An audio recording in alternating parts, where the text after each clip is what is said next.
Hello, everybody, and thank you for tuning in to the Liberty Report. With me today is Daniel McAdams, and as most of you already know, he is the Executive Director of the Institute for Peace and Prosperity. Daniel, good to see you again. Thank you. Good. Good. I have a little subject today. I want to talk about all the money you have in your pocket. I want to know how much cash you're carrying, because there's an attack on cash right now, and I think many people are recognizing this. More articles talking about what the government's going to do to crack down on those people who have the audacity to think that they can carry Federal Reserve notes around and spend them at will without a record made for the government. But that's exactly what's happening. I think many have heard about Louisiana. Here I always have hope that the states would nullify federal nonsense, but here Louisiana says Louisiana bans cash transaction on used goods. That's not the whole thing, but it's in the wrong direction. Obviously, it's the federal government that's, that will be attacking the use of cash, and I think it's ongoing.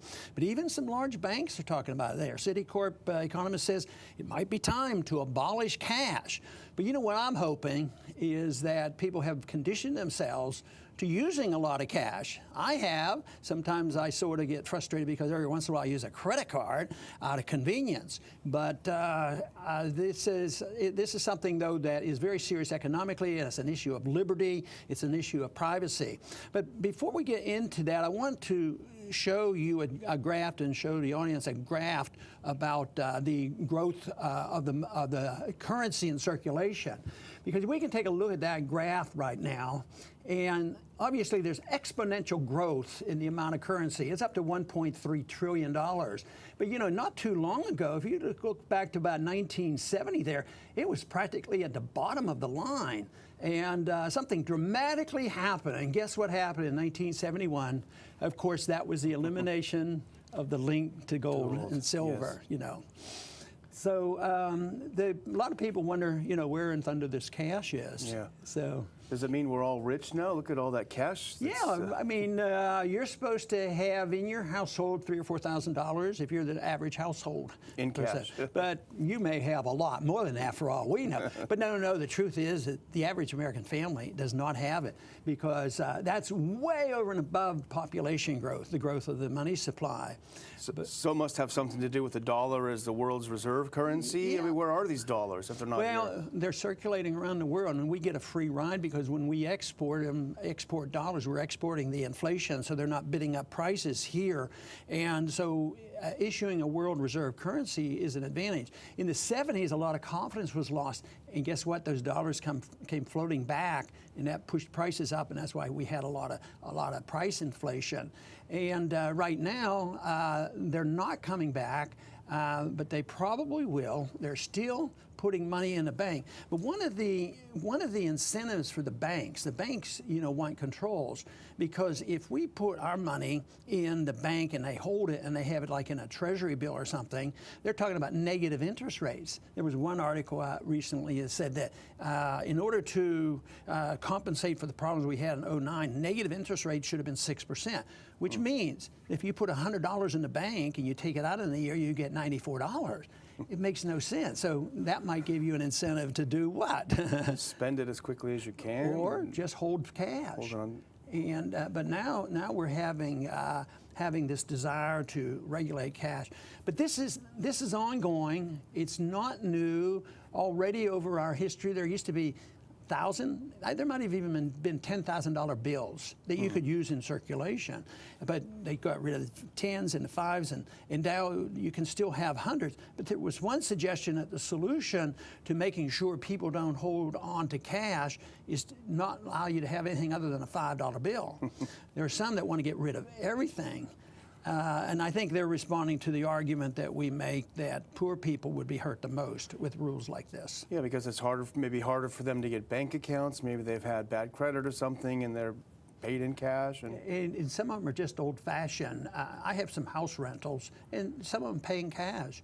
They get a paycheck, and they cash it, and they pay in cash, you know, so, and they're not used to checking accounts. And some elderly people don't have that much. And it used to be they would take their Social Security check, you know, to the bank and cash it. Now I guess they've been forced into the system, but they still like to use cash. So I think this is going to get worse, not better.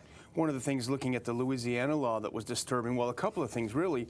The first of all, it turns a commercial transaction, it turns the seller into an agent of the state, in that you have to collect all of this information, driver's license number, vehicle license number, all of these things, everything that the person paid for in cash. So the poor person who's just trying to run a business is now going to be a tax agent for the state.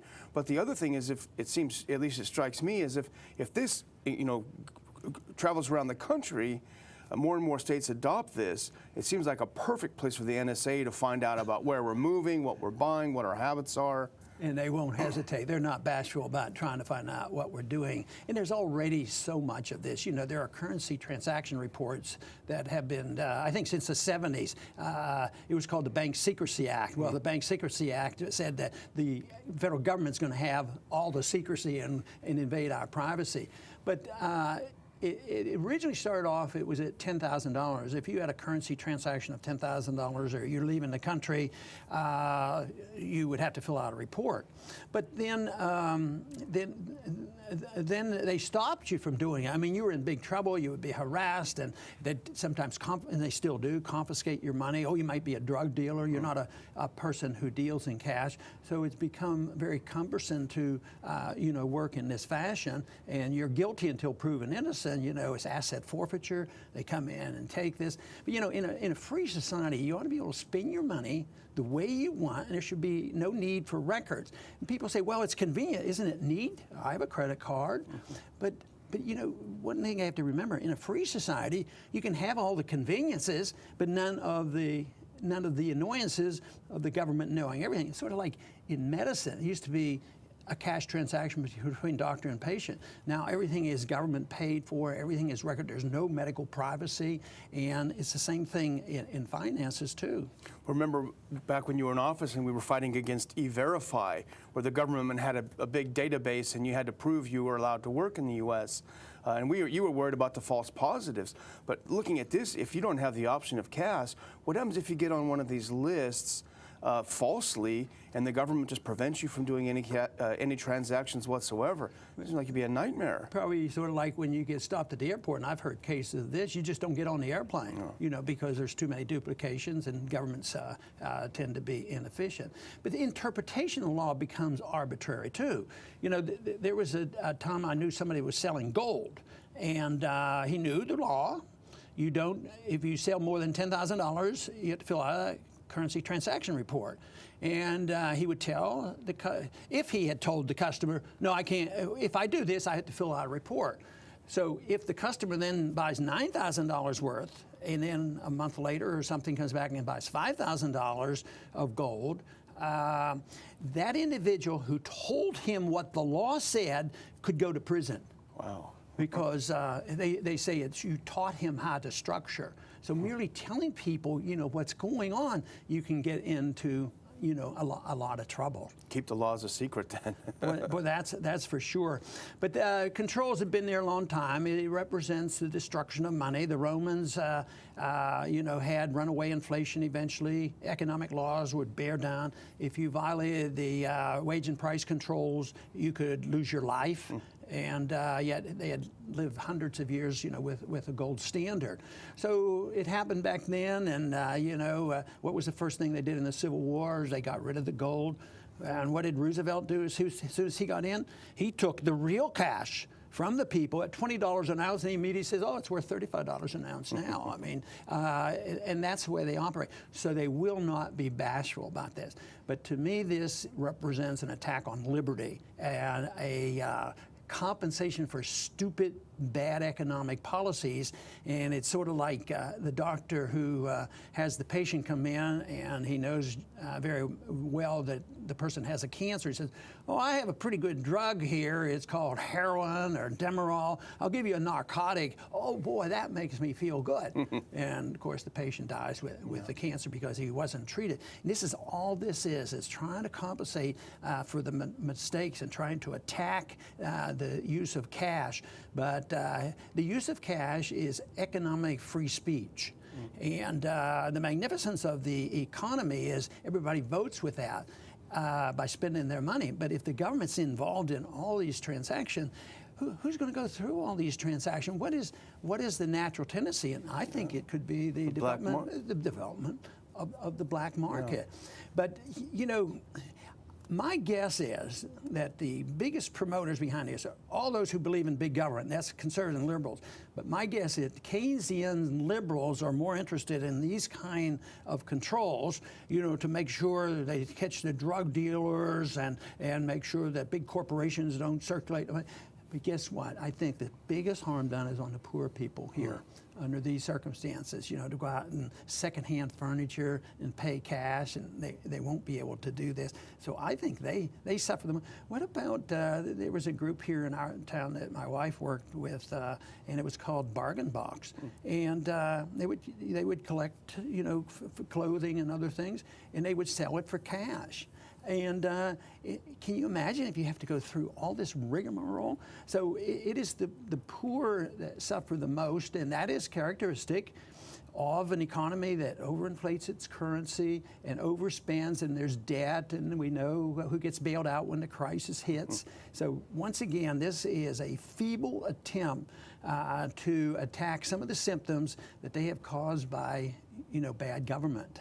So that's where we are. So what do I expect to happen with this? I don't think they're going to call in all the cash. There's too much. But there will be continued controls. I think we'll eventually see a weakening of the dollar. A lot of that cash that we could see on the chart, that'll come flowing back here, and we'll see more price inflation. Then there's just going to be, it's conceivable we'll have price controls again. They've been around for thousands of years, and the last time we had them, just 40 years ago, we had them again, and it was during the Korean War. You know, we had wage and price control. That'll come back again, and obviously around the world, in the authoritarian governments like the Soviet system, they had strict controls, and you could lose your life with an economic crime. So I think that is the biggest fear that we have, is just more authoritarian. The authoritarian approach. They have no belief in confidence or understanding of how a free society works and why sound money is so important. But this whole idea, I mean, we were looking at the currency chart, and that's just part of it. You know, that's very small compared to all the credit and the bailouts and derivatives and the trillions of dollars that the Fed created on the bailouts. But the money issue is big. This is just a very small little symptom of an attack on a free society's approach to be able to use cash. So I vote for gold, and I vote for liberty. Sounds good. So anyway, I'd like to thank everybody for tuning in today to the Liberty Report, and come back and visit us soon.